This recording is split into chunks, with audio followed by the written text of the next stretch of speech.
Thank you for watching Rachel and Ralph's Reality Check, where us two longtime political insiders give you the scoop on what's really going on behind the scenes, and nobody's telling us what to say. You recognize my co-host, Ralph Benko. He is a weekly columnist for Newsmax. He's the co-author of the Capitalist Manifesto, and he's co-founder and chair of the 180,000 person Facebook group, the Capitalist League. And you know me, a longtime contributor to Townhall and the founder and editor of Intellectual Conservative. And today we are just going to talk about my good friend, longtime friend, Mark Brnovich, the Arizona Attorney General, who's now running for US Senate, who I just wrote an article about because I was sick and tired of hearing so-called conservatives here in Arizona bash him, saying that he's a RINO, he doesn't do anything.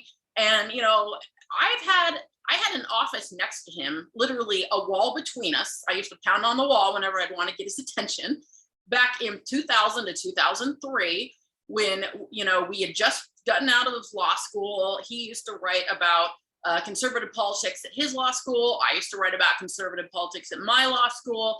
And so I knew how principled he was going way back then, before a lot of these, you know, people came on the scene the last couple of years ago and decided he's not conservative enough. And he's been attorney general for 6 years. So I've seen everything that he's been doing the last 6 years. And I knew it was overwhelming, but I didn't even realize how overwhelming it was until I talked to a few people close to him who work with him, and got the entire list, or at least the main things that he's done, and I put them into one column. And I literally don't know any other politician in office who has a record that long. And this is proactive stuff. This is stuff he's pushing on his own, from lawsuits against the Biden administration to jumping in as amicus curiae in lawsuits regarding abortion, guns, you know, healthcare, COVID.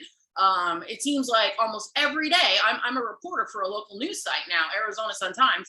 Almost every day, he is in the news for doing something else proactive. So it's just been phenomenal to see what he's doing.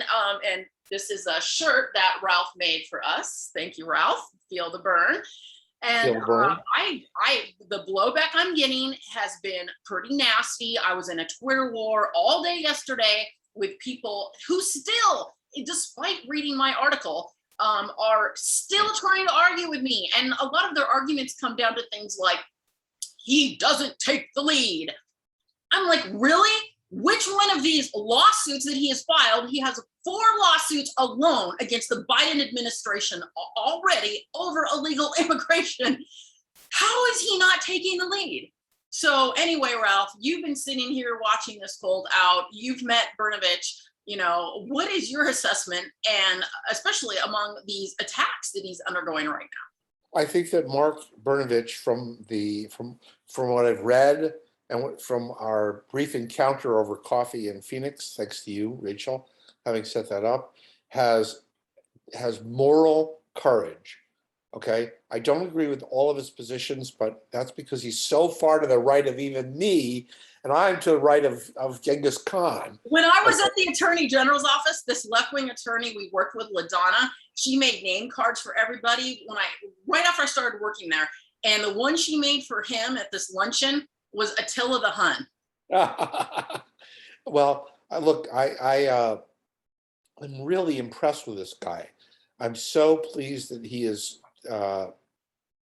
running for United States Senate. I think he would be a transformational figure in the United States Senate. He absolutely has enrolled my support in every way. Ideology is, you know, is important, and he's certainly a man of the right. But even more important than ideology, Rachel, as you know, I believe, is character. Okay, and he has the kind of moral courage to stand up for traditional American values that and to take the heat, and whether it's coming from the left or coming from the Trumpsters. Look, he was not just loyal to Trump, but when Trump asked him to invalidate the Arizona election, he asked for the evidence, and there wasn't any evidence for it. We And so, didn't have evidence yet back then, and we might be getting the evidence tomorrow when the results of the Maricopa County audit come out. And I, I didn't mean to jump in and interrupt you, but one thing that really frustrates me is when people attack Mark for saying, like 4 days after the election, I haven't seen any evidence of voter fraud, and he's still being viciously attacked for that. And he just said at that point, he had not yet seen evidence of voter fraud. None of us had. We suspected it, but we didn't have the actual evidence yet. And he's an attorney. He has to stick with, the legal things. He can't just, he can't be a pundit like us. Stick with what can be proved in court or in the court of public opinion.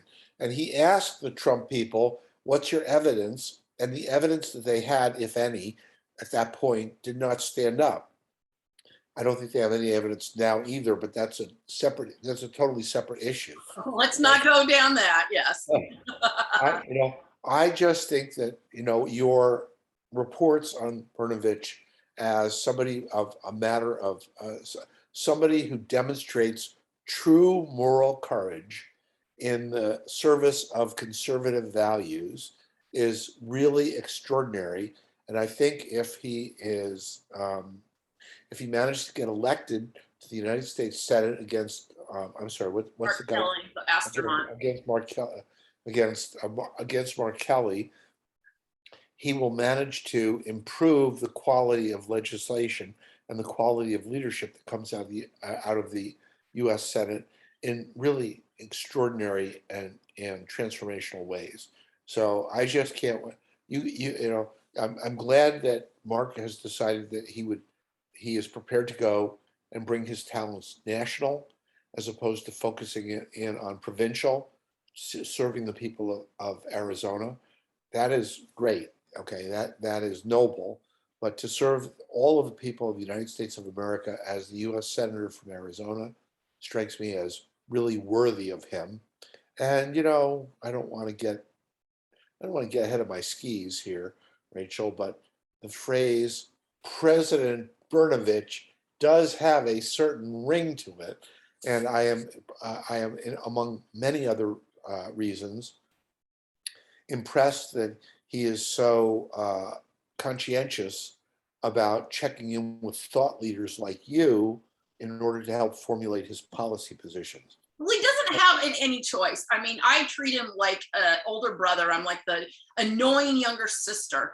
And so I don't think he really knows how to get away from me, because I've been around for 21 years now. And I don't know how to get away from you either, Rachel. And you are definitely the annoying little sister. Well, quit saying I'm in pigtails, because you make it seem like you're my dad. Yeah, well, I'm old enough to be your dad, maybe even almost old enough to be your grandfather, but certainly old enough to be your dad.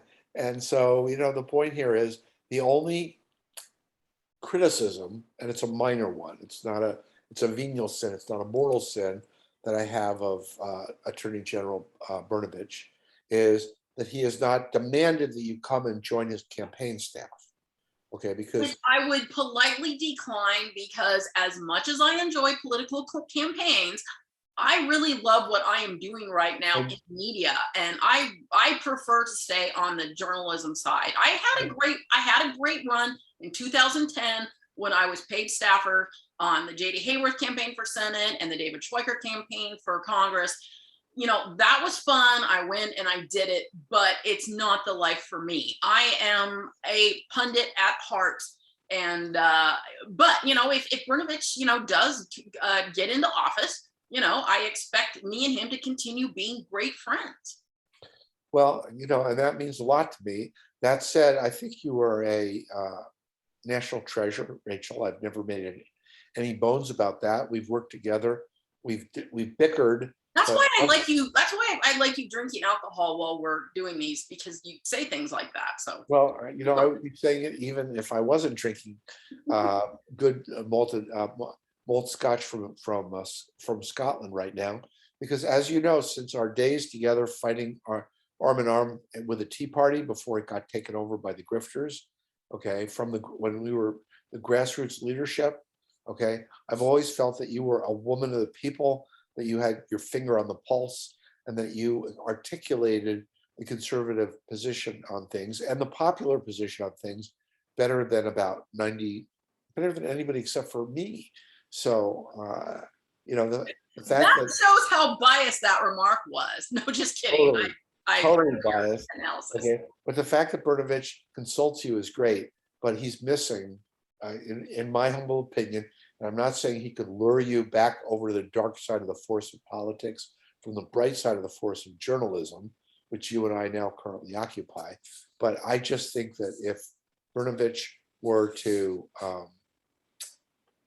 somehow or other be clever enough to persuade you that you would serve a higher an even higher purpose to the republic as one of as a member of his campaign staff and as a member of his Senate staff, I think that would serve both Mark Brnovich and America brilliantly. And Rachel, we will sacrifice you to the revolution. So don't give me any pushback. Well, it's not going to happen. And I will tell you this, Ralph, one thing that was nice when all those people on Twitter, who I'm sure are working for his opponents, were attacking me yesterday is the main attack against me was they said I was being paid by Brnovich. And it was nice to be able to say, no, I'm absolutely getting no benefit from this. And I also was able to slam them and say, this is just proof that you didn't even bother reading my article. Because if you had read my article, you would have read the disclaimer at the end where I said, I am a longtime friend of Mark Brnovich's and I used to work with him at the Arizona Attorney General's office. And they would have pointed that out in their slams of me. But no, they didn't even bother. So, and I just want to get into this a little bit. My article does go over these two people running against him in the GOP primary. And basically, two billionaires are trying to buy that race. And they're candidates who nobody's ever heard of, who have no political history whatsoever, no record. And, one of them is being funded to the tune of $10 million by a Silicon Valley tech billionaire. And then the other one is a CEO 500 guy who's running.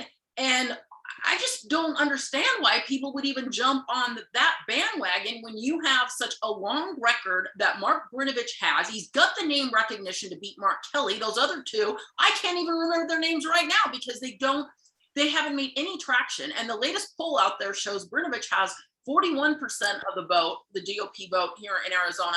And I think the next one of those two has like 6%.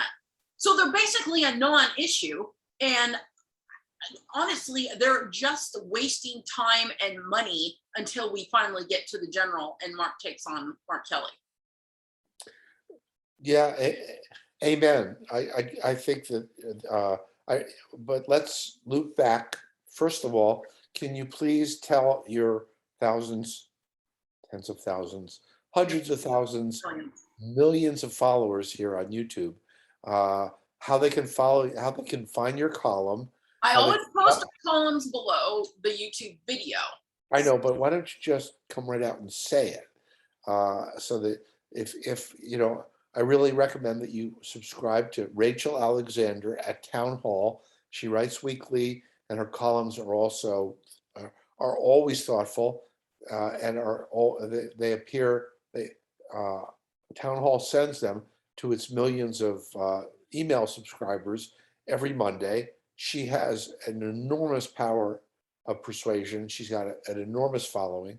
I know that because when she reviewed my book, of which I was the lead co-author, The Capitalist Manifesto, it flew off the shelves. She generated more sales than all of the other reviews combined. So I know that she has I know that she's was that like 6-1, like 6 sales versus one? No, it was like 50 to 1. I mean, it was just off the charts. So Rachel is an absolute social media and blog influencer. Okay, and there's reasons for that. Because I read your book predicting Web 2.0 back in 2008. You predicted that everybody was going to go to smartphones, and you were right. Yeah, 2010 actually. The Webster's Dictionary, how to use the web to transform the world. But moving forward, 11 years now. Okay, the key thing is Brnovich's nomination and victory in the general election. And you are probably so. Rachel, can we loop back to your magnificent column? It was revelatory in Townhall last Monday, and talk about maybe just can you just inventory, half a dozen or a dozen of the profound leadership stands that Brnovich took, that his adversaries, either the cult of Trump people who don't think he is sufficiently obsequious to the late Donald Trump. He's not out there, kissing Donald Trump's feet. He's a Trump loyalist, but he's not a Trump sycophant. And I give him credit for that. Brnovich has maintained both his dignity and his loyalty, where there are a lot of people out there who are just groveling at Trump's feet because really they fear him. They're not really loyal, they fear him. Brnovich is not one of those. And in your column last Monday at Townhall, and by the way, if you have a Twitter account, please throw out your Twitter handle so that your other viewers can follow you as I do. Can you just sort of rattle off? I mean, you probably had 20 different. There's so many. Like I could literally 20 different proofs of Brnovich's conservative leadership in this column. And really, whoever his communications director is, or whoever tutored you in this, did a fantastic job. But ultimately, this is your column, your name, and the fact that you are duly impressed by the leadership and the principled conservative leadership of Mark Brnovich in his race for the United States Senate. So can you lay out some of the lawsuits that he brought, some of the amicus briefs that he brought, some of the other ways that he really showed deep integrity and deep intelligence in moving the conservative movement into primacy? I will list these off, but before I just wanted to mention that he has been endorsed by Mark Levin, and Sean Hannity, who has him on the show all the time, retweeted it.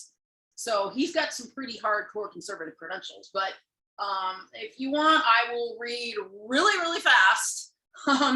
He defended 2 of Arizona's election integrity laws all the way to the Supreme Court. He won earlier in a Supreme Court case now called Brnovichs versus DNC, which basically stops ballot harvesting and people from voting outside of their precinct. He has backed the Arizona Senate legislature multiple times against the Maricopa County supervisor, standing up to them. He was the first person in the country to sue Biden over his vaccine mandate for businesses of 100 employees or more, followed up with a letter he wrote to other attorneys general. He and other attorneys general sued Biden over an executive order regarding the social cost of carbon, which essentially sneaks in the Green New Deal without going through Congress. He sues Big Tech, filed a brief in a lawsuit against Governor Doug Ducey's COVID-19 restrictions, issued an opinion stating that churches have the right to remain open during COVID-19, testified at an IRS hearing in support of a rule that Trump eventually adopted, prohibiting the IRS from possessing nonprofit donor information. He filed an amicus curiae brief for the Supreme Court supporting David Dalladin, who is being wrongfully prosecuted for exposing Planned Parenthood. He filed another one with the Supreme Court in Dobbs versus Jackson Women's Health Organization, defending Mississippi's 15-week ban on abortion. He went even further than many people did there. He called to overturn Roe versus Wade. That's probably not even half of it, but I'll just leave it right there. I mean, everybody can go in my article and read it. And I'm not done. I mean, there's more of Brnovich's record that I will be bringing out in future articles. And even since I wrote this article a few days ago, I mean, there is more going on. Tonight, I'm writing yet another article about Brnovich's latest thing that he's done, which is demand that the Biden administration start doing something about all these illegal immigrants coming over the border and not testing them for COVID. And Brnovich basically gave Biden a deadline. And you know what that means. He might be suing Biden if nothing happens. Okay, well, look, I'm very impressed in the depth of the research that you've done, and I'm deeply impressed at Mark Brnovich for the consistency of his views and his moral courage in willing to use his office to stand up to fight for the to fight to protect the American people. So, tell me, uh, where does it go from here? You are the possessor of the secret decoder ring of Arizona politics here, Rachel. So would you please decode? Do you think that Mark Brnovich is going to get the Republican nomination? When is the primary going to be? And notwithstanding this assault by these billionaires, one of whom I actually know and like, but he's no Mark Brnovich. Okay. And so, I have no hesitancy in cheering Brnovich on because I think that he could be uh, a really significant player in the United States Senate in making sure the conservative legislation gets enacted and that progressive legislation gets stopped. He's a fighter. I love even when I think he's a little teensy bit too conservative, even for me, who's to the right of Attila the Hun, and and by the way, you are far to the right of Attila the Hun, so I'm to the right of you. Okay, I think Brnovich will show discernment in picking the hills to die on, in fighting the good fight, and in advancing conservative principles in the national capital. So you've got me. You have me totally persuaded, and I just hope that he beams you up to Brnovich headquarters and says, Rachel, I need you in my office. I need you on my campaign staff. I need you on my Senate staff. Okay, you're too valuable to waste as a mere journalist. No, this is the life for me. Everybody else asks me things like if I want to run for office. Nope, don't have the bug, never will, no desire. Now, the only thing that worries me is if he does become president and then he wants to tap me for something, you're supposed to say yes to that kind of stuff. But I don't want to do that. I've already worked for government for many years of my life, and all it did was get me into trouble. It made me a target from the left. And I don't want to be destroyed like that again. I mean, look what's happened to like a lot of Trump's high-level staffers, especially the attorneys around him, Rudy Giuliani, Sidney Powell. I don't want to go down that road. But anyway, I think that Brnovich has got the primary wrapped up. I don't think there's any doubt in anyone's mind at this point, especially after that last poll came out. So, the big thing is going to be whether he can win the general. And Mark Kelly has been labeled one of the 5 most vulnerable Senate Democrats right now. And I don't think Brnovich would be running if he didn't think he was probably going to beat him, because Brnovich could have just run for governor. That's what he had intended to do. It's going to be much easier to win. It's an open seat.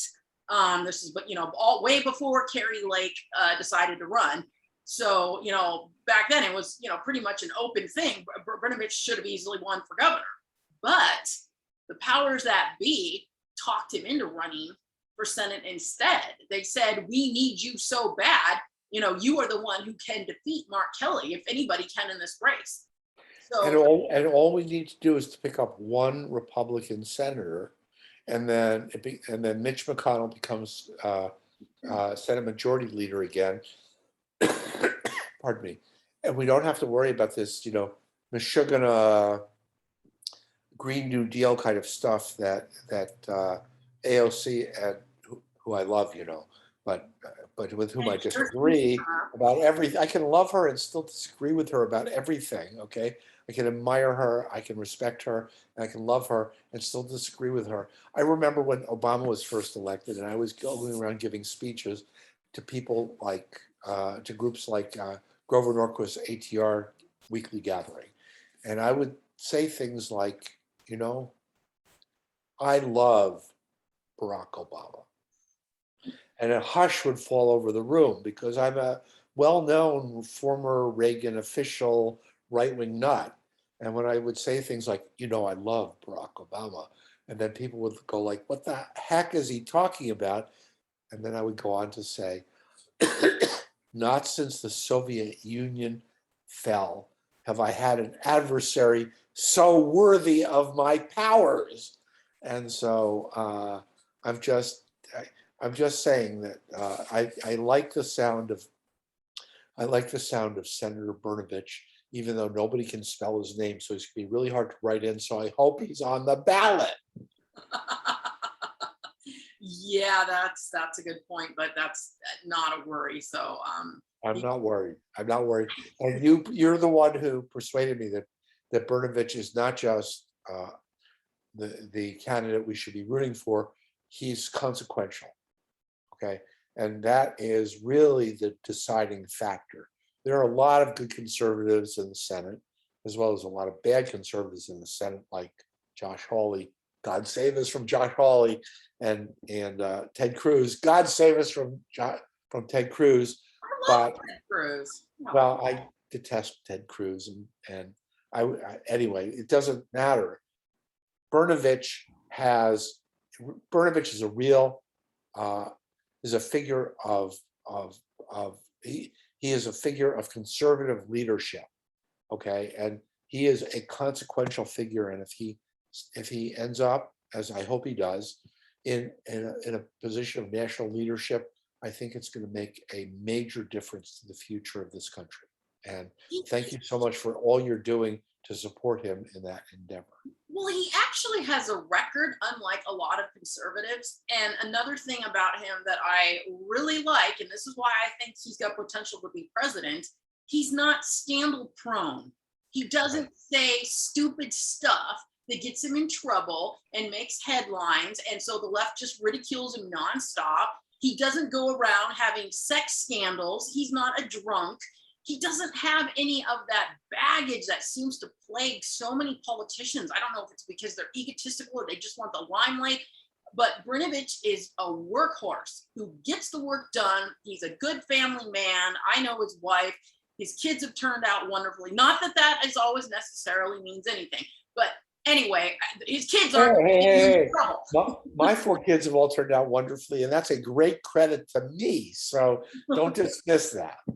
Well, he's not going to have like the Joe Biden, Hunter Biden issue, So I think for all these reasons, he is a fabulous candidate, and I think he's easily going to win Senate. It's just a matter, in my opinion, of when it's going to be good for him to run for president. Well, Rachel, you were the one who persuaded me to give my heart to Mark Brnovich. Could you tip your screen down a little bit so we can see your Feel the Burn t-shirt one last time? Okay, you can raise yourself up instead of tipping your screen down. Your column in Townhall laying out chapter and verse the many virtues of Mark Brnovich as a national leader is breathtaking. Thank you for having written it. I look forward to your future writing on Brnovich, and thank you for all that you're doing to help guide America's footsteps back into the path of righteousness. All right, that wraps it up for our show. Thanks everybody for listening, and we'll see you next week. Thank you, Rachel.